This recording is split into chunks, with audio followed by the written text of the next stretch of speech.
ನೀವು SIT ಕೊಡಬೇಕು ಅಂತ ಆಗ್ರಹ ನಿಮ್ದಿತ್ತು.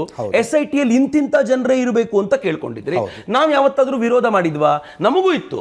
ಯಾವ್ದಾದ್ರೂ ಈ ತರದ ಪ್ರಕರಣಗಳು ಎಲ್ಲೇ ನಡೆದಿದ್ರು, ಅದು ಧರ್ಮಸ್ಥಳದ ಪ್ರಿಮೈಸಸ್ ಅಲ್ಲಿ ನಡೆದಿದ್ರು, ಅದು ಮಾಸ್ಕಿನ ಒಳಗೆ ನಡೆದಿದ್ರು, ಅದನ್ನು ಧಿಕ್ಕರಿಸುವ ವಿರೋಧಿಸುವ ಅಧಿಕಾರವನ್ನ ನಾನು ಇಟ್ಕೊಂಡೇ ಮಾತಾಡ್ತಿದ್ದೀನಿ.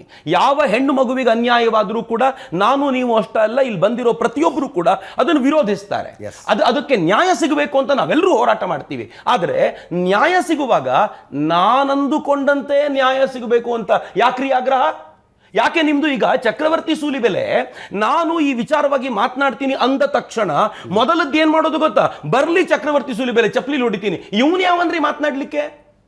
ನಾನು ಇವತ್ತು ಧರ್ಮಸ್ಥಳದ ಪರವಾಗಿ, ಪರ ವಿರೋಧ ಬೇರೆ ಪ್ರಶ್ನೆ ರೀ. ನನಗಿದನ್ನು ನೋಡಿದಾಗ ಇದು ಸರಿ ಅಂತ ಅನ್ನಿಸಿದಾಗ ಅದರ ಪರವಾಗಿ ನಾನು ಮಾತನಾಡ್ಲಿಕ್ಕೆ ನಿಂತ್ಕೊಳ್ತೀನಿ, ವಿರೋಧಕ್ಕೂ ನಿಂತ್ಕೋಬಹುದು, ಯಾವುದೂ ತಪ್ಪಲ್ಲ. ಆದರೆ ನಾನು ಮಾತನಾಡಿದ ತಕ್ಷಣ ಮೊದಲು ಮಾತು ಬರೋದು ಚಪ್ಪಲಿ ಹೊಡಿತೀನಿ ಅಂತ.